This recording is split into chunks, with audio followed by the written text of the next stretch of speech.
दोस्तों, क्या आपको पता है कि पुरी के जगन्नाथ मंदिर का झंडा हवा के उल्टा ही उड़ता है और समंदर की आवाज मंदिर के अंदर गायब हो जाती है। तो दोस्तों, आज मैं आपको बताऊंगा जगन्नाथ मंदिर के वो 7 राज जिसके बारे में 90% लोग नहीं जानते। ओडिशा के पुरी में भगवान जगन्नाथ, बलभद्र और सुभद्रा जो कि दुनिया के सबसे बड़ा रथ यात्रा यहाँ पे 3 बड़े रथ हैं जो काफी प्रचलित हैं और इसे खींचने के लिए लाखों लोगों की भीड़ लगी होती है। यहाँ पे 56 भोग बनता है और प्रसाद कभी कम नहीं पड़ता, चाहे 5000 लोग आए या फिर 5 लाख लोग। इस मंदिर की सबसे खास बात यह है कि मंदिर का झंडा हमेशा हवा के उल्टा डायरेक्शन में उड़ता है, भले ही हवा किसी भी एंगल में आए। इस मंदिर के बगल में महज 20 मीटर की दूरी में एक समंदर है जो अपना उफनते हुए पानी की वजह से काफी ज्यादा आवाज करता है। लेकिन दोस्तों, हैरानी की बात यह है कि मंदिर के सिंह द्वार से जैसे ही अंदर जाते हैं तो समंदर की आवाज बंद हो जाती है और बाहर आओ तो वापस आ जाती है। और इसके पीछे का राज अभी तक कोई साइंटिस्ट भी नहीं निकाल पाया। और तो और मंदिर के चोटी पे एक चक्र लगा हुआ है, इसकी छाया कहीं नहीं दिखाई देती, जबकि मंदिर इतना ऊंचा है इसकी छाया कहीं ना कहीं दिखाई देती। और जब यहाँ के लोग महाप्रसाद बनाते हैं तब सबसे ज्यादा हैरानी की बात तो यह है कि 7 मिट्टी के बर्तन के एक के ऊपर एक चढ़ते हैं और सबसे ऊपर वाला पहले पक जाता है और जो नीचे वाला भाग होता है वो सबसे लास्ट में पकता है। और इस मंदिर का सबसे बड़ा राज है जो कि मूर्ति का राज। हर 12 से 15 साल के भीतर इस मूर्ति के भीतर एक ऐसा चीज होती है जिसे निकाला जाता है और पुरानी मूर्ति में से ब्रह्म पदार्थ निकाला जाता है जो कि नई मूर्ति में डाला जाता है। और सबसे बड़ी राज की बात यह है कि इस ब्रह्म पदार्थ को आज तक किसी ने नहीं देखा।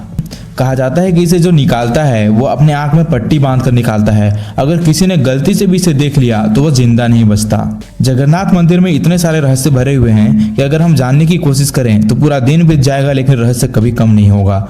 इसलिए लोग कहते हैं कि जगन्नाथ जी के दर्शन के बाद कुछ मांगने की जरूरत ही नहीं पड़ती, क्योंकि वो खुद ही सब दे देते हैं। जगन्नाथ मंदिर का ये अनोखा रहस्य शायद ही लोगों को पता होगा। दोस्तों, जब भी जगन्नाथ मंदिर के अंदर में प्रवेश किया जाता है तो माना जाता है कि तीसरी सीढ़ी में कभी भी नहीं रखा जाता। मान्यता है कि जो भी इस सीढ़ी में कदम रखता है उसके साथ काफी भयानक हो जाता है। लोगों का कहना है कि वहाँ के तीसरी सीढ़ी में स्वयं यमराज वास करते हैं और यही कारण है कि जब भी कोई श्रद्धालु मंदिर में प्रवेश करता है तो वो तीसरी सीढ़ी में कभी कदम नहीं रखता, वो तीसरी सीढ़ी को छोड़कर बाकी सीढ़ियों में कदम रख सकता है। भगवान जगन्नाथ के मंदिर में सबसे ऊपर की चोटी पर एक झंडा लहराता हुआ दिखता है जो काफी सुंदर होता है।